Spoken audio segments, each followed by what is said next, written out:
আজ পরিবেশনায় থাকছে মানিক বন্দ্যোপাধ্যায়ের কে বাঁচায় কে বাঁচে। সেদিন আপিস যাওয়ার পথে মৃত্যুঞ্জয় প্রথম মৃত্যু দেখলো, অনাহারে মৃত্যু।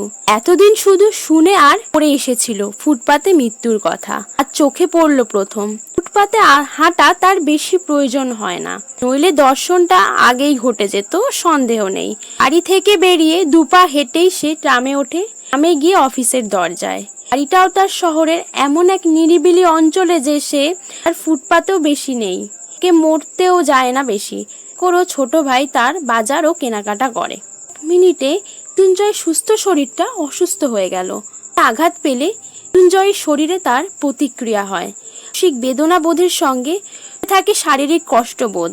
সে পৌঁছে নিয়ে ছোট টুরিতে ঢুকে সে ঝপ করে চেয়ারে বসে পড়ল।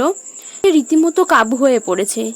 বসেই তার গেল কল ঘরে, বন্ধ করে বাড়ি থেকে পেয়ে যত খেয়ে এসেছিল, ভাজা, ডাল, তরকারি, মাছ, দই, ভাত, বমি করে উগলে দিল। পাটুরি থেকে নিখিল খবর নিতে এলো। কল থেকে ফিরে মৃত্যুঞ্জয় কাছের গ্লাসের জল পান খালি করে নামিয়ে রেখে সে শূন্য দৃষ্টিতে দেয়ালেই তাকিয়ে রইল। সে আখিল প্রায় সদস্ত মাননারই সমান। একটা দায়িত্বের জন্য মৃত্যুঞ্জয় 50 টাকা বেশি পায়।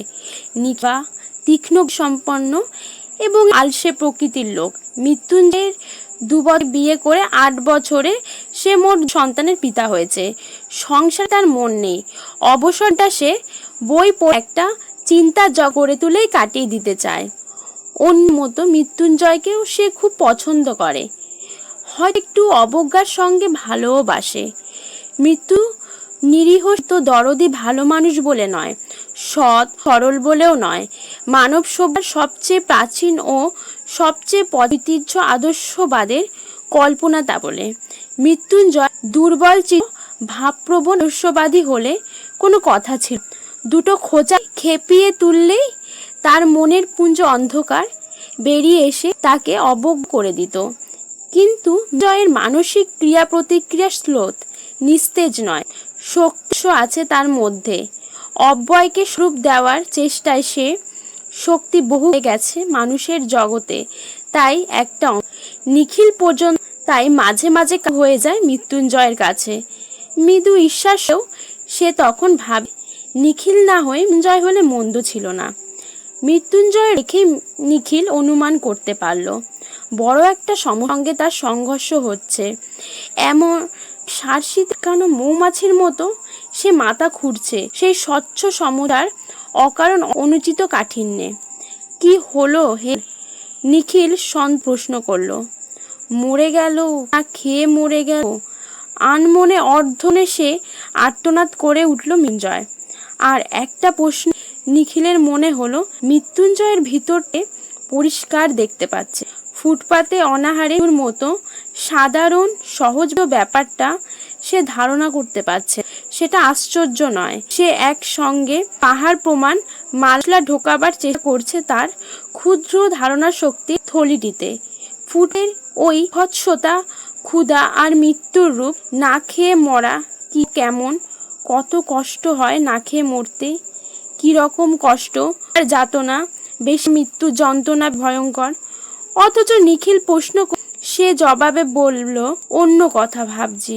আমি বেঁচে থাকতে যে না খেয়ে মরে গেল, এই অপরাধের প্রায়শ্চিত্ত কি? জেনে শুনেও এত বেলা করে খেয়েছি পেট ভরে, যথেষ্ট হচ্ছে না লোকের। আরো এদিকে ভেবে পা কি করে সময় কাটাবে। ধিক শতধিক আমাকে। মৃত্যুঞ্জয় চোখ করতে দেখে চুপ করে থাকে। ওদের চেয়ে ছোঁয়াচে কিচ্ছু এই জগতে।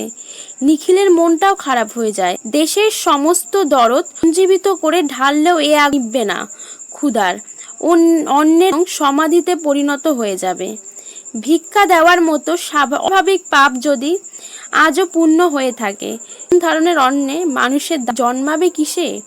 রূঢ় বাস্তব নিয়মটিকে মধুর আধ্যাত্মিক নীতি করায়, কিন্তু সেটা হয় চিতার আগুনে কোটি মড়াই পর্যন্ত পোড়ানো হয়ে থাকে। পৃথিবীর সমস্ত জ্যান্ত মানুষ চিতায় তুলে দিলে আগুন তা পুড়িয়ে ছাই করে দেবে।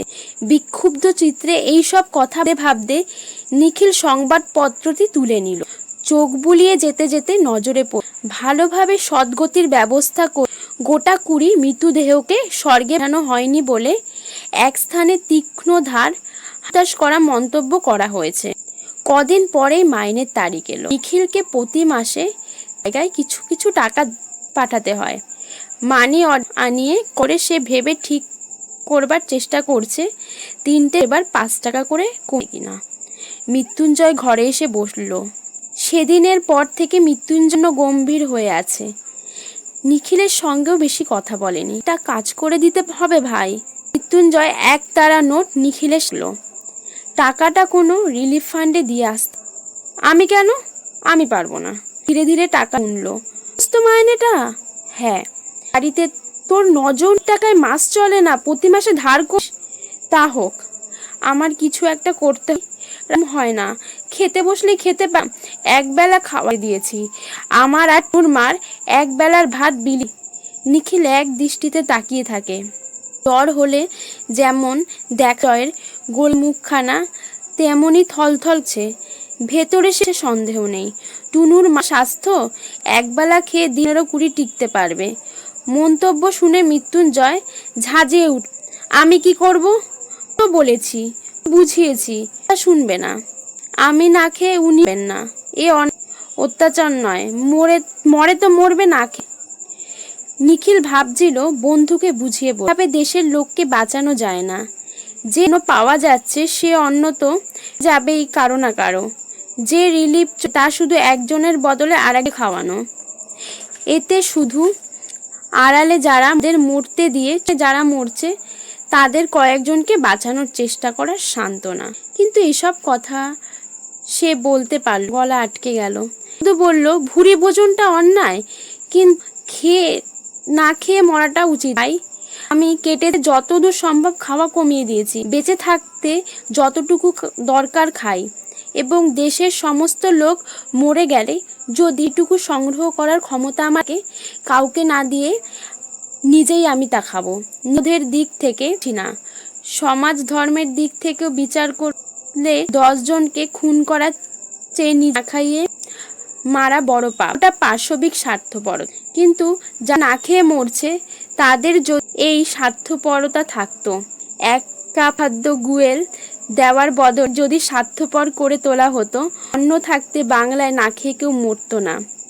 তা সে অন্য 1000 মাইল দূরেই থাক, আর 30টা তালা লাগানো গুদামেই থাক। তুই বদ্ধ পাগল বলে মৃত্যুঞ্জয় উঠে গেল। তারপর দিন দিন কেমন যেন হয়ে যেতে লাগলো। মৃত্যু দেরি করে অফিসে আসে, কাজ ভুল করে, চুপ বসে ভাবে। এক সময় দিয়ে যায়, বাড়িতে পাওয়া যায় না। শহরের আদি অন্তহীন ফুটপাত ধরে ঘুরে ঘুরে বেড়ায়। ডাস্টবিনের ধারে, গাছের নিচে, খোলা ফুটপাতে যারা পড়ে থাকে।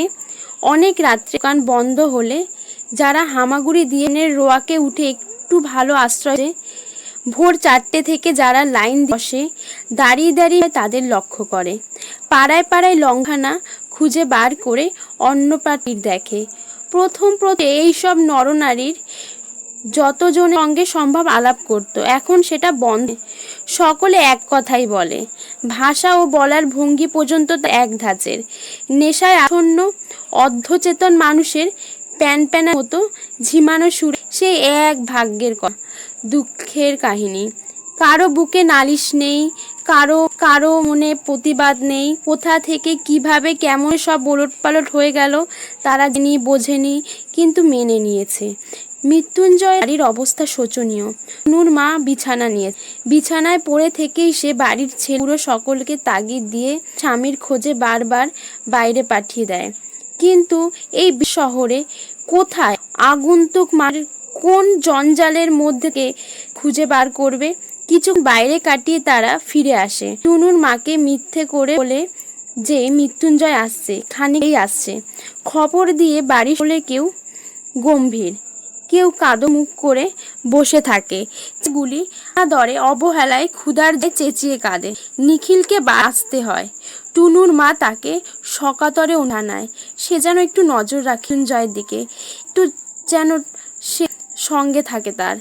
নিখিল বলে হয়ে উঠে ঘরে তাকান, তাহলে তখন পারি সঙ্গে থাকবো, নইলে নয়। টুনুর মা বলে উঠতে পারমি তো ওর সঙ্গে ঘুরতাম ঠাকুরপো। ঘুরতেন নিশ্চয়, ওর সঙ্গে থেকে থেকে আমিও অনেকটা ওর হয়ে গেছি। উনি পাগল হয়েছেন, আমিও মনে হচ্ছে যেন পাগল হয়ে। ছেলে মেয়েগুলোর জন্য সত্যি আমার ভালো হয় না। কে মনে পড়ে ফুটপাতের ওই লোকগুলোর কথা। আমার 2-3 দিন সঙ্গে নিয়ে গিয়েছিলেন। অনেকক্ষণ চুপ করে থেকে টুনুর মা আবার বলে আচ্ছা কিছু করা যায় না? এই ভাতেই ওর মাথাটা খারাপ হয়ে যাচ্ছে। কেমন একটা ধারণা যথা সর্বস্ব করলেও কিছুই ভালো পারবেন না। দারুণ একটা হতাশা জেগেছে ওর, একেবারে মুষড়ে যাচ্ছে দিন। নিক শোনে আর তার মুখ খালি হয়ে যায়। মৃত্যুঞ্জয় আপায় না। নিখিল চেষ্টা করে তার ছুটির ব্যবস্থা দিয়েছে। অফিসের ছুটির পর সে মৃত্যুঞ্জয়ের কাছে। মৃত্যুঞ্জয়ের ঘোরাফেরাগুলি এখন অনেকটাই নির্দিষ্ট হয়ে গেছে। ঘন্টার পর ঘন্টা সেও মৃত্যুঞ্জয়ের সঙ্গে কাটিয়ে দেয়। ঘুরিয়ে নানাভাবে তাকে উল্টো কথা শোনায়, নিজেকার যুক্তি তর্কগুলো করে দেয়। মৃত্যুঞ্জয় শোনে, কিন্তু তার চোখ দেখেই টের পাওয়া যায় যে কথার মানে বুঝতে পারছে না। তার অভিজ্ঞতার কাছে কথার মারপ্যাচ অর্থে ক্রমে ক্রমে নিখিলকে হার দিতে হয়। তারপর মৃত্যুঞ্জয়ের গা থেকে মলিন সিল্কের জামা অদৃশ্য হয়ে পরনের ধুতি বদলে আসে ছেঁড়া ন্যাকড়া। গায়ে তার মাটি দৃশ্যমান হয়ে ওঠে, দাঁড়িয়ে মুখ ঢেকে যায়।